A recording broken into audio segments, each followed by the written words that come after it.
coração, sede da luta espiritual. Coração é um termo usado não apenas na nomenclatura bíblica, mas usado na literatura universal. Interessa-nos, sobretudo, o coração na literatura bíblica, nos livros bíblicos. Por coração, a Sagrada Escritura entende a sede da inteligência, a sede da memória, a sede das recordações, a sede afetiva, a sede volitiva, a sede de onde procedem todas as nossas decisões. É no coração que se dá aquela famosa sinergia entre a graça de Deus e a astúcia de Satanás. O coração é a profundidade última do ser humano.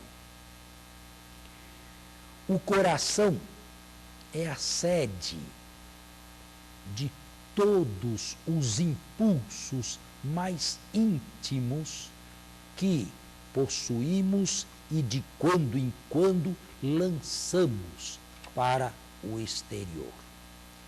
Quem pode compreender a profundidade do coração humano, se perguntou no passado Jeremias.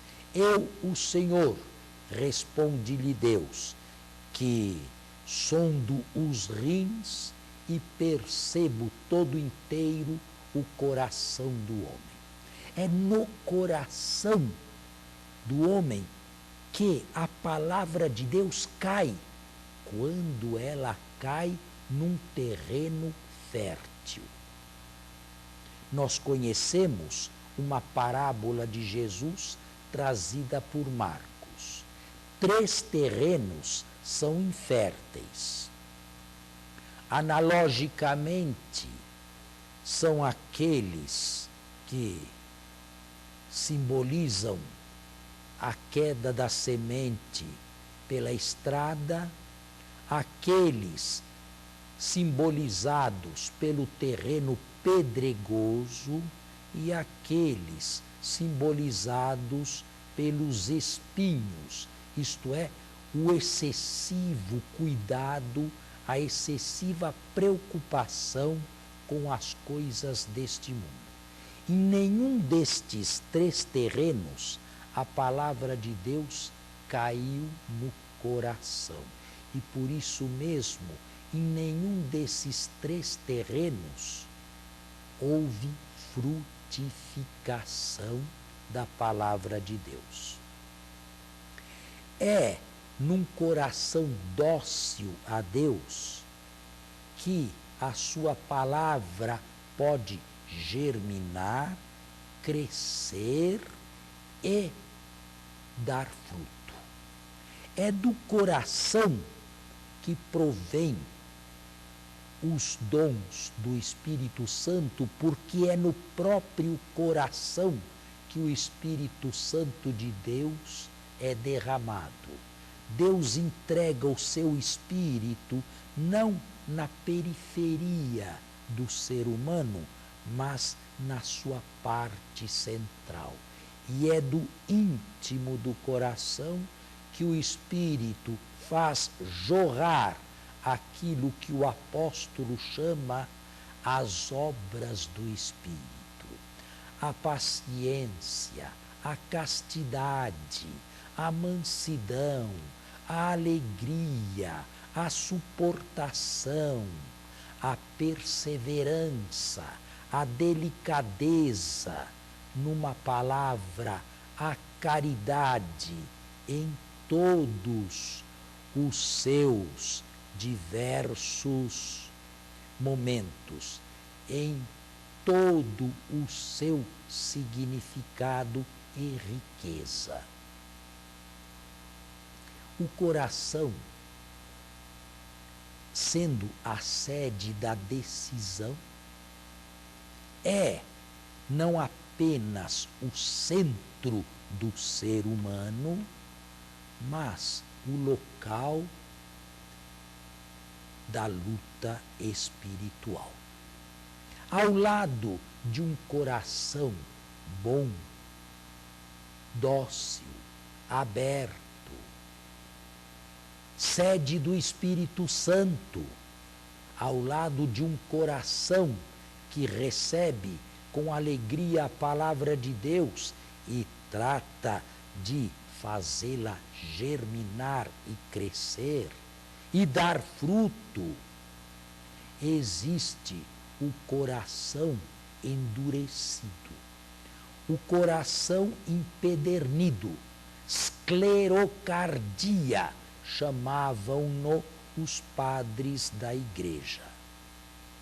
Coração endurecido, coração fechado, coração petrificado, coração insensível, coração totalmente avesso a Deus e a qualquer trabalho que ali pudesse realizar a graça de Deus.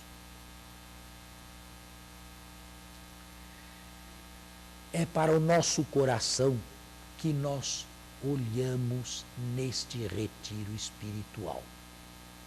Um coração pode ser unificado ou um coração pode ser duplo. São aqueles que possuem uma personalidade humana e cristã unificada, ou são aqueles que poderíamos denominar cristãos esquizofrênicos, isto é, ora são uma coisa, ora são outra, ora parecem ser de Deus, ora se entregam aos inimigos ou opositores de Deus. Ora são habitados pelo bem, ora são habitados pelo egoísmo e pela idolatria nas suas mais diversificadas componentes e manifestações modernas e atuais. Quem deseja viver cristamente de acordo com o conselho, melhor, de acordo com a ordem de Jesus, deve renegar-se a si mesmo, deve tomar sua própria cruz e carregá-la no seguimento de Cristo. E Cristo ainda acrescentou: quem desejar conservar e salvar sua vida neste mundo, irá perdê-la no mundo futuro.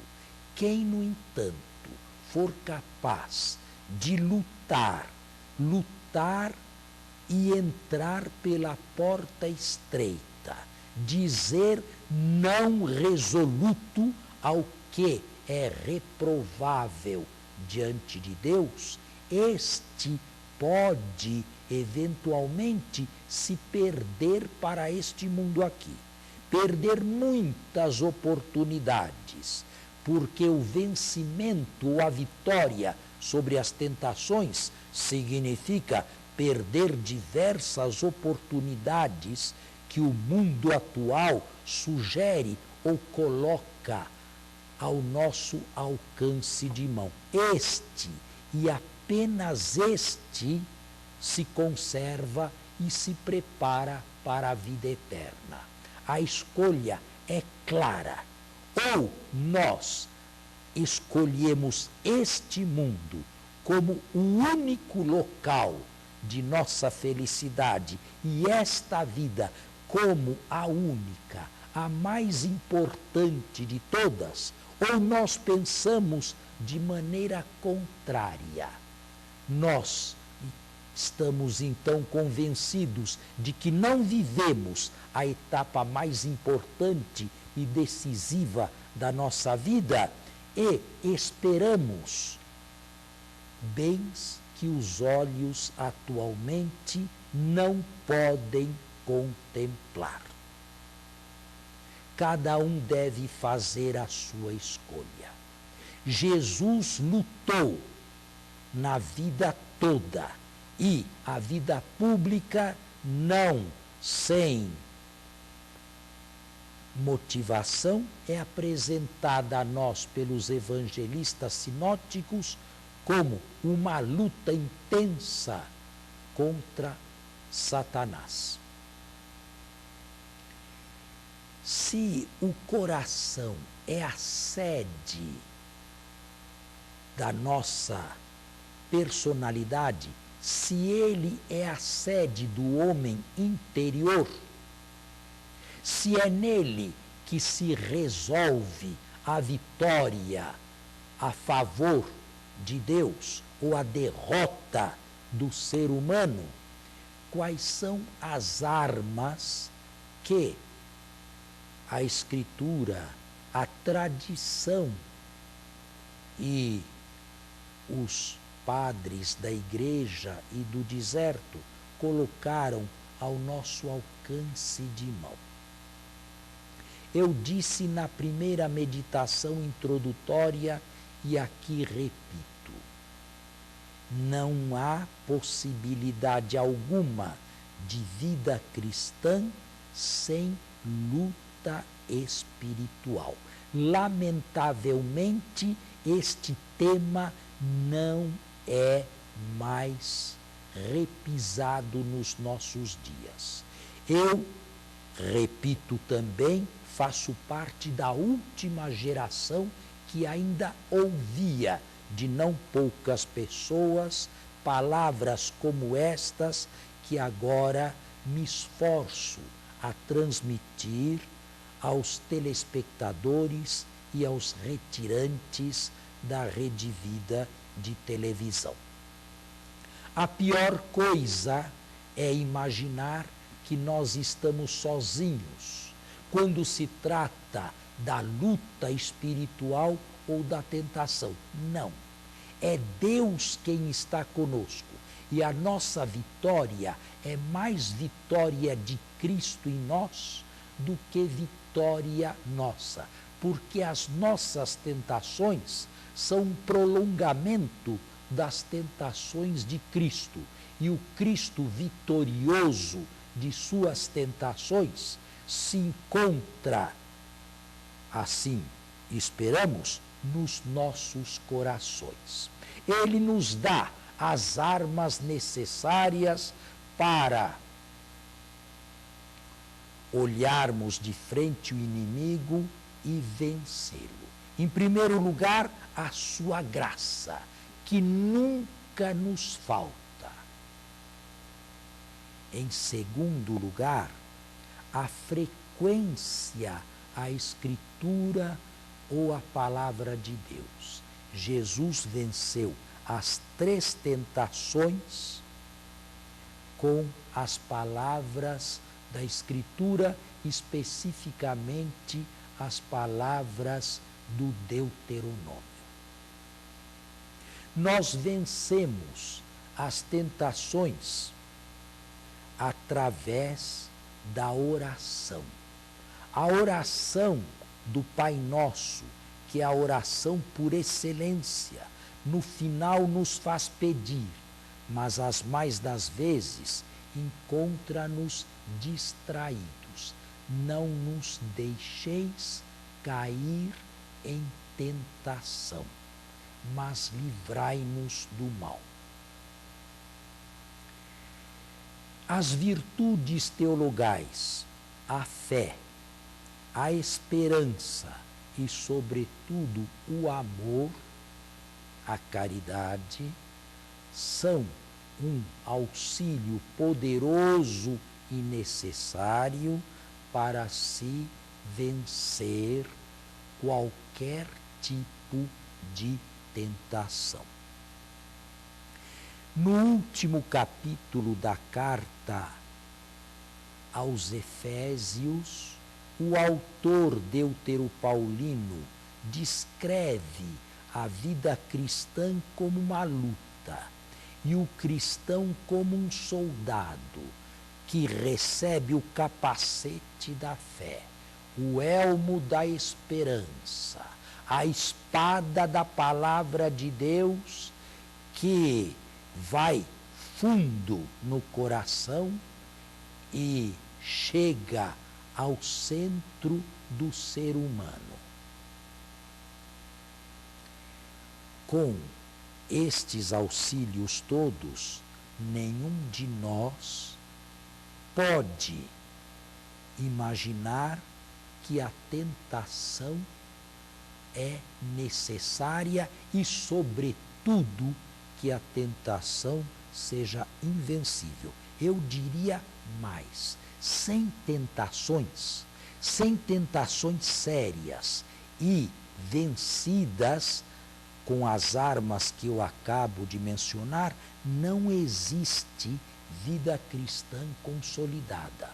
De um santo padre do deserto que sofreu a última sangrenta perseguição de Diocleciano, foi obrigado a sentar-se numa chapa de ferro incandescente, mas, quase por milagre, saiu ileso de lá.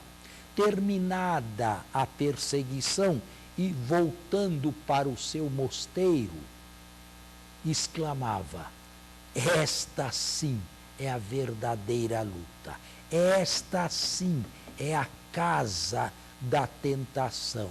Aqui sou muito mais provado do que quando estava no cárcere, por causa da confissão do nome de Jesus. Repito também o que disse na primeira meditação: nenhum de nós imagine uma vida sem tentações. E aquele que nunca anteviu uma tentação, aquele que nunca se sentiu sugestionado por uma tentação, ou é um superficial, ou está tão acostumado a nelas sucumbir que não mais percebe sequer a presença do pecado e o império do pecado na sua existência. Nós iremos prosseguir o nosso retiro espiritual. E, contrariamente a uma certa mentalidade que impera, eu vou enumerar os famosos pecados capitais, os famosos grandes pecados que não eximem nenhum de nós de luta. É uma verdadeira ascese, é um verdadeiro combate. Talvez estas palavras estejam, para uma certa literatura religiosa, fora de época, ultrapassadas. Eu, no entanto, prefiro continuar usá-las, porque gostaria, no bom termo, ou no melhor significado desse termo, chocar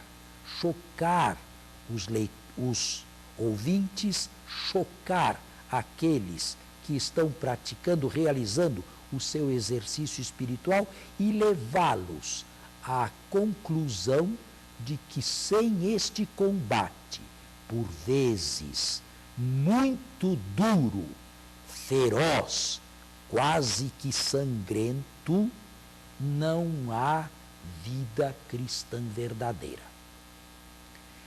Termino esta meditação com a seguinte afirmação: entram no reino dos céus dois tipos de pessoas. Em primeiro lugar, os mártires. E o primeiro culto cristão foi o culto aos mártires.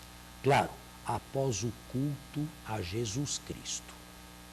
Os mártires são aqueles que preferiram a vida eterna a esta vida aqui e morreram e abandonaram fora do tempo e antes do tempo esta vida por amor a outra que os olhos não veem, que os ouvidos não escutam, porque jamais passou pela mente de quem quer que seja o que Deus tem preparado para os que o amam. Em segundo lugar, entram no reino dos céus os confessores. Terminada a era das perseguições, mas devemos acrescentar que nunca foram terminadas de vez. Existem aqueles que não derramaram o seu sangue por Cristo. Atenção, não o derramaram de uma única vez, mas são confessores da fé, porque de certa maneira derramaram gota por gota, cada dia uma determinada gota. Por quê?